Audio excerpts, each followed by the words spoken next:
여러분, 우리 모두 세종대왕에 대해 잘 안다고 생각하잖아요. 뭐 10,000원짜리 지폐에 계신 분, 한글을 만드신 위대한 왕. 그런데 오늘 저희가 들여다볼 이 자료, 백지원 작가의 세종대왕 기억여행은요, 아주 대담한 주장을 합니다. 짜파게티나 군용 수송기 같은 진짜 엉뚱한 이미지들을 현대 서울의 장소랑 결합시키면요, 600년 전 세종대왕의 업적이 아니라 그의 마음을 완전히 새롭게 이해할 수 있다는 거예요. 네, 맞습니다. 이게 바로 내비게이션 기억법이라는 건데 원리가 아주 흥미롭습니다. 어릴 때 살던 집 구조 눈 감고도 다 그릴 수 있잖아요. 우리 뇌가 그만큼 공간 지도에 최적화되어 있거든요. 아, 뇌에 내장된 GPS 같은 거군요. 그렇죠. 이 기억법은 바로 그 뇌의 GPS 시스템을 뭐랄까 해킹해서 파일 캐비넷처럼 쓰는 거예요. 익숙한 장소에 아주 황당한 번호 이미지를 던져놓고요. 거기에 역사적 사건을 이야기로 묶어버리는 거죠. 그럼 뇌가 정보를 단 내리듯이 딱 저장하게 만드는 겁니다. 와, 뇌를 해킹한다니. 그러니까 오늘 저희의 미션은 명확하네요. 이 주장을 한번 직접 시험해보는 거죠. 과연 이 기발한 기억여행이 우리가 교과서에서 그냥 외웠던 세종대왕을 어떻게 바꿀 수 있을까요? 주인공 하람이의 여정을 따라가면서 정말 그의 철학이 우리 눈앞에 생생하게 살아나는지 함께 파헤쳐 보겠습니다. 자, 그럼 바로 한번 뛰어들어 보죠. 기억여행의 첫 번째 장소는 암사 선사공원입니다. 여기에 떠올려야 할 이미지가 금메달 번호 1이네요. 왕과 금메달이라 너무 뻔한 조합 아닌가요? 최고, 1등 뭐 그런 거잖아요. 누구나 그렇게 생각하겠죠. 그런데 책은 바로 그 통념을 뒤집으면서 시작해요. 책 속에서 세종은 이렇게 말합니다. 왕이란 금메달처럼 스스로 빛나는 존재가 아니라 백성의 마음을 비추는 거울이어야 한다. 아, 거울이요? 빛을 내는 광원이 아니라 백성이라는 태양의 빛을 반사하는 존재가 되겠다는 그런 선언인 거죠. 거울이라. 멋진 말이긴 한데 솔직히 좀 이상적으로 들리기도 해요. 그냥 좋은 이미지 메이킹 일종의 PR 아니었을까요? 그 철학을 실제로 실천했다는 증거가 있어야 와닿을 것 같은데요. 아주 날카로운 지적이세요. 그리고 그 질문이 바로 다음 장소로 우리를 이끌어줍니다. 생각해보세요. 거울은 가만히 있잖아요. 진짜 백성을 비추려면 그들의 빛, 그들의 목소리를 적극적으로 찾아 나서야 하죠. 즉, 들어야 합니다.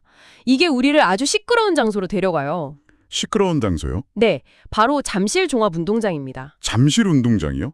함성 소리가 가득한 곳인데 여기서 떠올릴 이미지는 공중전화라고요? 수만 명이 소리 지르는 경기장 한복판에 덩그러니 놓인 공중전화라니. 이건 정말 기이한 그림인데요. 바로 그 기이함이 핵심이죠. 이 공중전화는 언제든 들을 준비가 된 왕의 마음을 상징해요. 세종이 나는 듣는 왕이 되겠다고 결심한 게 그냥 신하들 보고를 잘 듣겠다 이런 차원이 아니었어요. 책의 표현을 빌리면 그는 때로 잘 다듬어진 관리의 보고서보다 시장바닥 할머니의 거친 푸념 한마디를 더 중요한 단서로 여겼다는 겁니다. 아, 백성의 편집되지 않은 날것의 목소리, 그 안에 나라가 나아갈 길이 있다고 믿었던 거죠. 알겠습니다. 그러니까 금메달의 거울 철학이 공중전화의 경청이라는 구체적인 행동으로 이어진다는 거군요. 근데 계속 듣다 보면 문제가 생길 것 같은데요. 모두의 말을 다 들어줄 수는 없으니까요. 맞아요. 그리고 계속 듣다 보니 아주 근본적인 장벽에 부딪힙니다. 백성들이 글을 몰라서 자기 생각을 제대로 표현조차 못하는 현실을 마주한 거죠. 어근에도 하소연할 길이 막혀 있고요. 여기서 세종의 고민이 폭발하고 그게 훈민정음 창제의 첫 불씨가 됩니다. 아, 드디어 훈민영음 이야기로 넘어가네요. 장소는 석촌호수 삼전도비이고 이미지가 짜파게티를 만드는 요리사 번호 16. 이건 또 무슨 조합이죠? 하하, 정말 뜬금없죠? 그런데 이 비유가 정말 탁월해요. 짜파게티가 어떤 음식인가요? 복잡한 레시피 없이 누구나 물만 붓고 끓이면 쉽고 빠르게 그리고 맛있게 즐길 수 있잖아요. 아, 그렇죠. 이게 바로 세종이 만들고 싶었던 글자의 목표였어요. 소수 지식인만 평생을 바쳐 배우던 한자와는 완전히 다른 것. 모든 백성이 며칠 만에 익혀서 자신의 생각을 표현하는 도구로 쓸 수 있는 글자. 쉽고 빠른 글자라는 훈민정음의 핵심 컨셉트를 이보다 더 잘 보여줄 순 없죠. 짜파게티 비유는 정말 기가 막히네요. 그런데 짜파게티도 인스턴트 식품이잖아요. 좀 값싸고 정통이 아니라는 느낌도 있고요. 당시 기득권층이 한자의 복잡함과 깊이에 비해 이 새로운 글자를 너무 수준 낮다고 공격하진 않았을까요? 정확합니다. 그게 바로 세종이 마주한 가장 큰 반대 논리였죠. 하지만 세종의 목표는 학문적 깊이가 아니었어요. 보급과 실용이었죠. 좋은 요리를 하려면 좋은 재료가 필요한 것처럼 세종은 최고의 실용적인 글자를 만들기 위해 재료 수집에 나섭니다. 그 재료가 바로 백성의 말소리였고요. 백성의 말소리요? 네, 이 과정이 그려지는 장소가 바로 온갖 소리가 살아 숨쉬는 가락시장입니다. 가락시장이요? 여기서 등장하는 이미지는 더 현대적이네요. C17 군용 수송기랑 LG 17g 노트북, 번호 17이라니 완전히 시대를 뛰어넘는데요.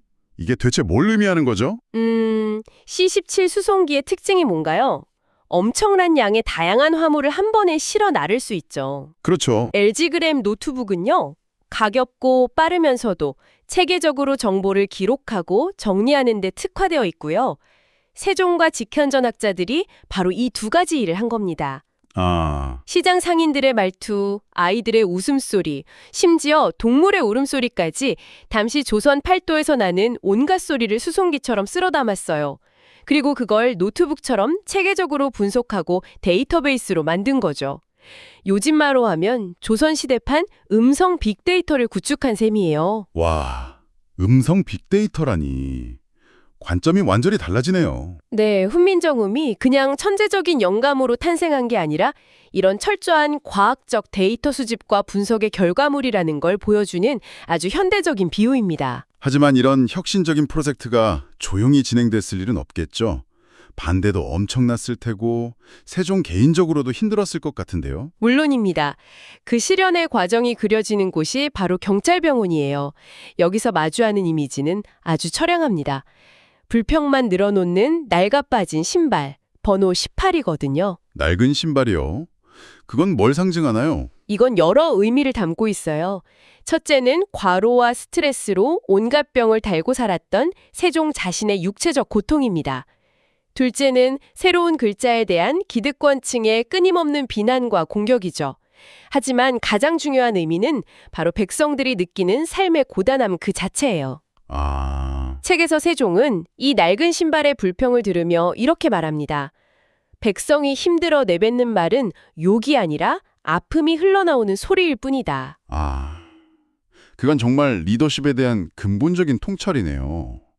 요즘 말로 하면 고객 불만이나 악성 민원을 소음으로 치부하는 게 아니라 시스템의 문제를 알려주는 가장 중요한 데이터로 본다는 거잖아요. 바로 그겁니다. 그는 백성의 불평 속에서 아픔을 들었고 그 아픔을 해결하기 위해 이 길을 포기할 수 없었던 거죠. 정말 외롭고 고통스러운 과정이었을 거예요. 듣기만 해도 힘든 과정인데 이 길을 혼자 걸은 건 아니었죠. 그에게도 자기 편이 있었을 텐데요. 맞습니다. 그가 혼자가 아니었다는 걸 보여주는 장소가 바로 현대지식의 전당 코엑스입니다.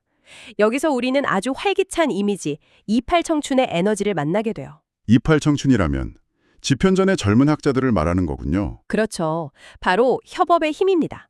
여기서 세종의 리더십이 다시 한번 빛을 발하는데 그는 늙고 경험 많은 대신들의 반대를 무릅쓰고 젊은 학자들의 잠재력을 믿었어요. 젊은 열정이 세기를 만든다고 생각했죠. 수직적인 구조가 아니라 네, 왕이 일방적으로 지시하고 학자들이 따르는 그런 구조가 아니라 함께 토론하고 연구하는 파트너로 그들을 대우했어요. 코엑스라는 현대적이고 개방적인 공간과 28 청춘이라는 이미지가 결합되면서 훈민정음 창제가 얼마나 진취적이고 미래지향적인 팀 프로젝트였는지를 보여주는 겁니다. 알겠습니다. 백성의 목소리를 듣는 것에서 시작해서 젊은 인재들과의 협업을 통해 실현을 이겨냈군요. 그럼 이제 드디어 완성을 향해 달려가겠네요. 네, 드디어 글자가 완성되는 뜨거운 순간입니다.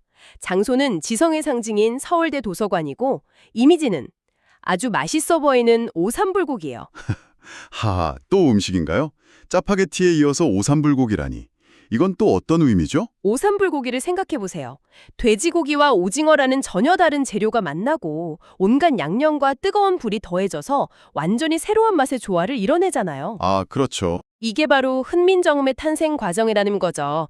전국에서 수집한 수많은 말소리라는 재료와 학자들의 뜨거운 연구 열정이라는 불, 그리고 소리의 원리를 꿰뚫는 과학적 원리라는 정밀한 조리법이 한데 어우러져 마침내 완성되는 창조의 열기를 상징합니다. 재료와 열정과 조리법의 결합이라.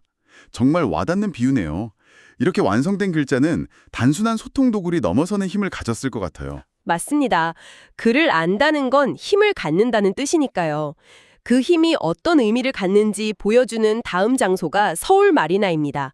그런데 여기서는 좀 섬뜩한 이미지, 역사를 왜곡하려는 검은 그림자, 번호 71, 친일파 상징이 나타나요. 검은 그림자요? 갑자기 분위기가 어두워지는데요? 이 부분은 훈민정음이 진실을 지키는 힘이 된다는 걸 설명해요. 왜 글을 아는 게 중요할까요? 스스로의 상호가 역사를 직접 기록하고 왜곡된 주장에 맞서 진실을 분별할 힘을 갖게 되기 때문이죠. 아, 기록의 주체가 되는 거군요. 네, 지배층만 글을 독점하던 시대에는 역사가 그들의 입맛대로 기록될 위험이 항상 있었지만 이제 모든 백성이 기록의 주체가 될 길이 열린 거예요. 책 속 문장처럼 바른 글이 나라를 바로 세운다는 세종의 믿음이 담겨 있죠. 요즘처럼 가짜뉴스와 정보 왜곡이 넘쳐나는 시대를 생각하면 정말 의미심장한 이야기네요. 자, 그럼 이제 긴 여행의 마지막 장소로 가보죠. 네, 마지막 장소는 국회의사당입니다. 이곳 분수대에서는 물 대신 아주 독특한 게 뿜어져 나와요. 바로 칠리 소스 번호 72입니다. 칠리 소스요? 정말 마지막까지 상상도 못할 이미지가 나오네요. 이건 세종의 어떤 면을 보여주는 건가요? 세종의 통치 철학 전체를 아우르는 조화와 균형을 상징합니다. 맛있는 칠리 소스를 만들려면 맵고 달고 짠맛이 어느 하나 튀지 않고 절묘하게 어우러져야 하잖아요. 세종은 법과 정책을 만들 때도 그걸 가장 중요하게 생각했어요. 너무 강한 법은 백성을 억압하고 너무 약한 법은 나라를 어지럽힌다고 믿었죠. 아, 학자와 백성, 강자와 약자, 그 모든 목소리의 균형점을 찾아 가장 조화로운 길을 만들려 했던 그의 통치 철학이 이 칠리 소스라는 이미지 하나에 담겨 있는 겁니다. 와, 암사선사공원에서 국회의사당까지 정말 특별한 여행이었네요. 현대 서울의 공간들을 따라가다 보니까 딱딱하게만 느껴졌던 600년 전 이야기가 마치 제 주변에서 일어나는 일처럼 생생하게 느껴져요. 이 내비게이션 기억법이라는 게 정말 효과가 있는 것 같습니다. 그렇죠. 오늘 탐구를 통해 다시 만난 세종대왕은 단순히 천재 군주가 아니었어요. 백성의 불평을 버그 리포트처럼 귀하게 여겼던 경청의 리더였고 그들의 아픔을 자신의 아픔처럼 여겼던 공감의 리더였습니다. 네, 맞아요. 또 낡은 관습에 얽매이지 않고 젊은 세대와 함께 미래를 열었던 협업의 혁신가였고 이 모든 것을 조화와 균형으로 아우른 위대한 통치 철학자였죠. 훈민정음은 이 모든 철학이 응축된 결과물인 셈이에요. 이 책의 저자가 읽고 끝나는 책이 아니라 읽은 뒤에도 계속 떠오르고 삶 속에서 다시 살아나는 책을 만들고 싶었다고 하더라고요. 오늘 이 시간이 여러분께도 그런 경험이 되었기를 바랍니다. 마지막으로 여러분께 생각할 거리를 하나 던져드리고 싶어요. 책에서는 훈민정음이 역사 왜곡과 싸우는 진실을 지키는 힘이 된다고 말했잖아요. 그렇다면 정보가 홍수처럼 쏟아지는 오늘날 누구나 쉽게 쓰고 읽을 수 있는 이 한글은 우리가 각자의 진실을 찾고 지켜나가는데 여전히 어떤 힘이 되어주고 있을까요? 만약 세종대왕이 지금의 인터넷 댓글창과 소셜미디어를 본다면 그곳에서 폭발하는 수많은 백성의 목소리에 대해 과연 어떤 생각을 할지 한번 상상해 보시는 건 어떨까요?